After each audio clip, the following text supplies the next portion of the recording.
কাল রাতে ওই 1:30টার সময় এমএলএ ছেলে আমার থেকে বেশি জরুরি তোর কাছে, হ্যাঁ? আমায় ছেড়ে দাও মামা। তোর যা ইচ্ছে মনে হচ্ছে তুই তাই করে যাচ্ছিস, কিছু বলছি না বলে, হ্যাঁ? খুব সাহস বেড়েছে। তুই শুধু আমার। কাল রাত অব্দি তুই এখানেই ছিলি। কালকে রাতের বেলা হয়ে থাকলে তোকে তো এখান থেকে নিয়ে চলে যাওয়া উচিত।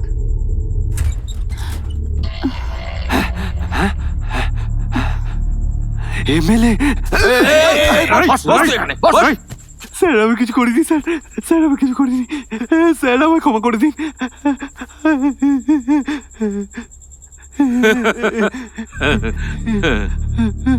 যেচে এসেছে। আমার ছেলের ব্যাপারে বড় গল্প আছে মনে হচ্ছে। এ কি বলবে জানি না। হ্যাঁ, জিজ্ঞেস করে দেখি। এই মেরে মেরে বোর হয়ে গেছি, নিজে থেকেই বল, শুরু কর। তুমি যা বললে যমুনার তোমার সঙ্গেই আবার বিয়ে দেব বলে আমি ভাবছি বাবা। হ্যাঁ, আমার কথাটা একটু শোন মা। চুপ করো বাবা। ওকে বিয়ে করতে হবে বলে যদি আর একবার আমার কাছে এসেছো, আমার সাথে তুমি আর কোনোদিন কথা বলবে না। আমাকে ক্ষমা করে দিও জামাই, শুধু শুধু রাগ করো না। আসছি। তুই কে রে যমুনাকে না দেওয়ার? যমুনাকে আমার চাই, বুঝেছিস?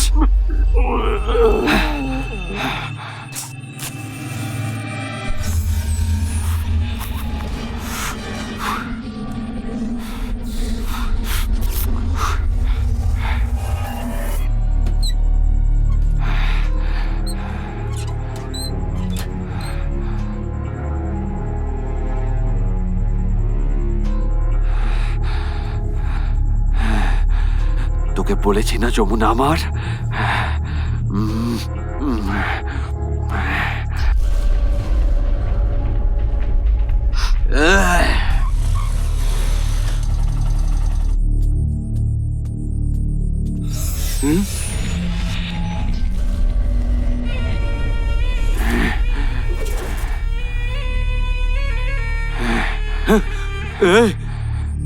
কি করছো রে এগুলো? এই দাঁড়া!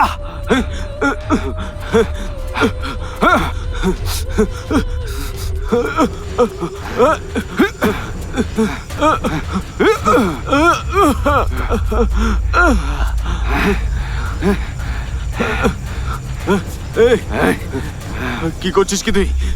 ছেড়ে দে বলছি আমায়। আমি কিছু করিনি, ছেড়ে দে আমাকে। আমি কিন্তু কিচ্ছু করিনি। যমুনা শুধু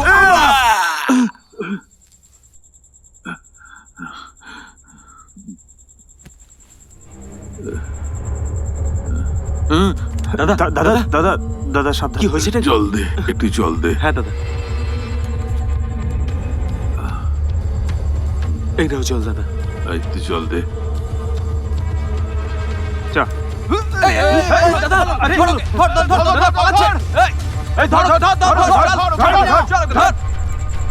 তুই যা, ওকে গিয়ে ধর।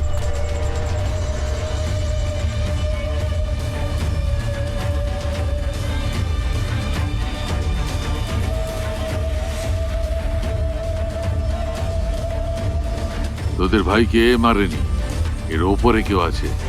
একে যে মেরেছে সে আশেপাশেই কোথাও আছে।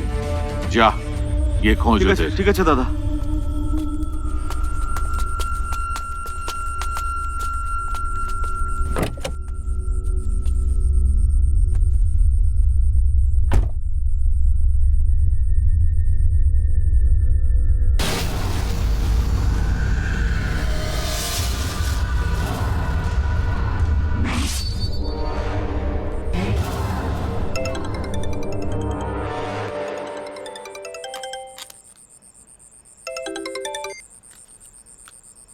বল রে।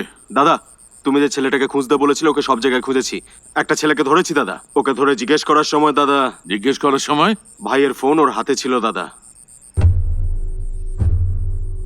কোথায় আছিস?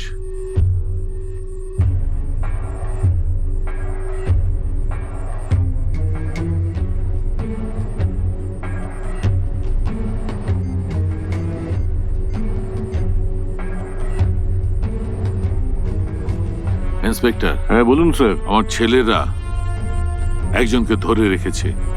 টিভিতে যেমন দেখেছি সেরকমই মনে হচ্ছে। তুমি তো ওকে ভালো করেই চিনতে পারবে, একবার এসে দেখে যাও। ওকে, ঠিক আছে।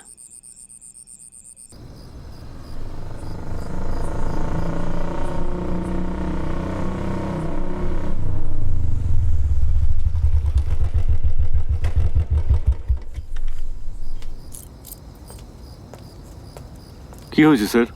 ভেতরে আছে।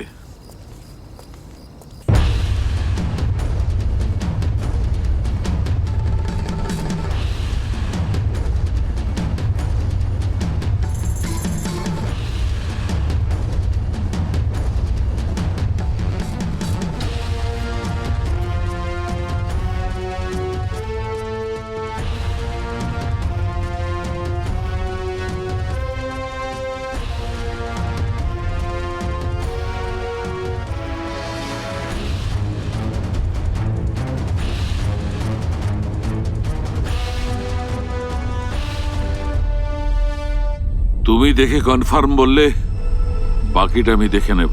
এই ওকে নিয়ে আয়। এই, চল চল বলছি, চল। চল। এই,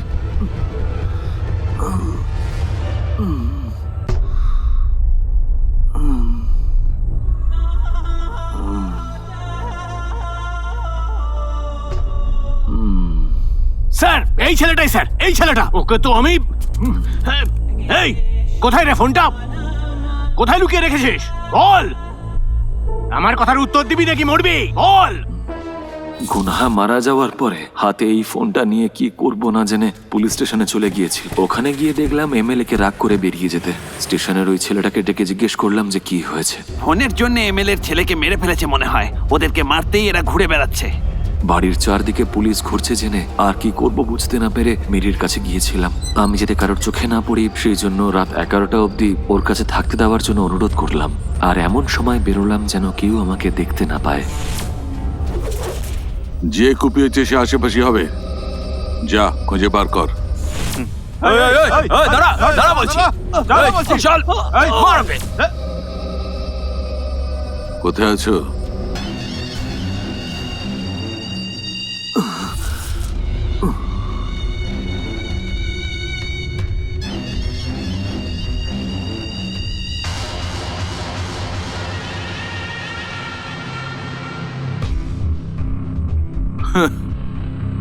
লোকটাকে দেখাতেই আমার ছেলের ব্যাপারে কোনো কথা না বলে মনের ব্যাপারে জিজ্ঞেস করছেন। তুমি সেদিন ওকে এইভাবেই তদন্ত করলে, আজকেও একই রকম করছো।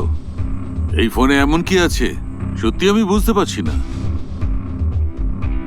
ভেবে দেখতে গেলে তুমি এই ফোনের ব্যাপারে তদন্ত করে করেই ছেলেগুলো ওই ফোনের জন্যই আমার ছেলেকে মেরেছে। আমার সন্দেহ হচ্ছে ওই ফোনের জন্যই তুমি আমার ছেলেকে মেরেছো। ও আমার একমাত্র ছেলে, আমার সব সম্পত্তির ওয়ারিস, আমার হিরো। ওকে কিভাবে বড় করেছি জানো? আমার মুখে জল দেওয়ার বদলে আমাকেই ছেলের মুখে জল দিতে হলো। কি কিছু বুঝতে পারছো না? পরিষ্কার করে বলছি, দাঁড়াও। এই ওকে এখানে নিয়ে আয়। চল চল চল চল বলছি।